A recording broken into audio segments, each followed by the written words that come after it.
The project that we're here at right now is the Holmes Dam removal project. It'll include the dam removal, but also the replacement of the bridge at Newfield Street.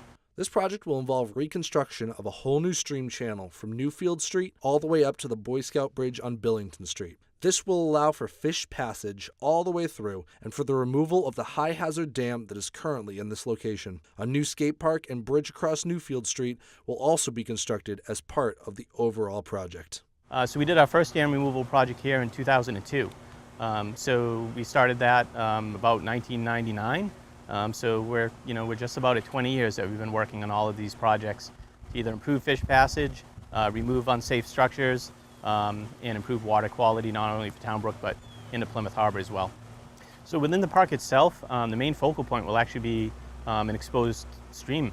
Right now it's in a culvert underground, so you don't see it. So we call that daylighting, when you build a new channel and expose it to daylight again.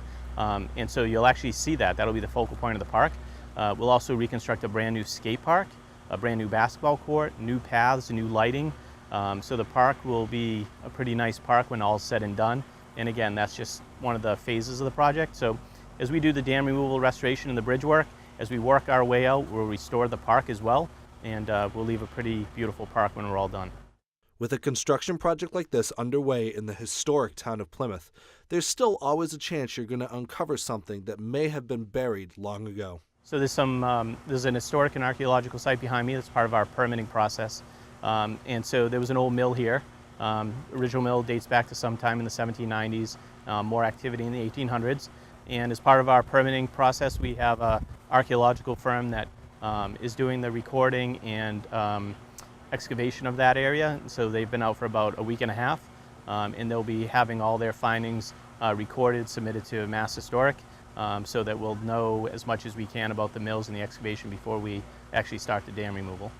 We have one other project that we're looking at to improve fish passage, and that's at the Jenny Grist Mill.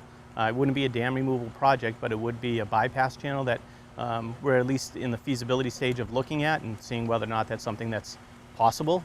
But if it is, it's something that could also increase passage around that mill and upstream to the rest of the brook and into Billington Sea. We have some pretty tight timelines.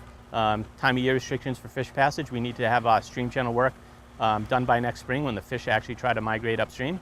So we have time of year restrictions for that. And then we have a lot of grant funding involved. So this is the second week of construction, so we're right at the beginning. And we'll be doing work throughout the winter and wrapping up the project in June.